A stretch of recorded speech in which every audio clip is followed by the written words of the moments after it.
కేసీఆర్ కార్యకర్తలకు అందుబాటులో ఉండడు, నాయకులకు అందుబాటులో ఉండడు. కేటీఆర్ నాయకులకు అందుబాటులో ఉండడు, కార్యకర్తలకు అందుబాటులో ఉండడు.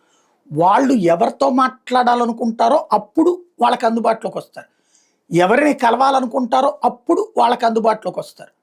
మిగతా టైంలో అర్జెంటుగా నీతో మాట్లాడాలి, లేకపోతే నేను ఒక ఫీడ్బ్యాక్ ఇవ్వాలి, లేదంటే నేను ఒక రిక్వెస్ట్ పెట్టాలి అంటే అందరూ అది పవర్లో ఉన్నా పవర్లో లేకపోయినా వాళ్ళిద్దరికి తండ్రి బాటలోనే ప్రయాణిస్తున్నాడు కేటీఆర్.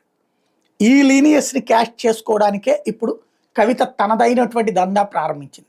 తెలంగాణ జాగృతి సంస్థ కార్యాలయం కొత్తది ప్రారంభించడం ద్వారా ఎవరైతే వాళ్ళ టీఆర్ఎస్ అలియాస్ బీఆర్ఎస్లో విరక్తి చెందిన వాళ్ళు, నాయకులు కలవడానికి ప్రయత్నించి విసిగిపోయిన వాళ్ళు రాగానే కలవడానికి కవిత సిద్ధపడుతుంది, మాట్లాడుతుంది, వింటది.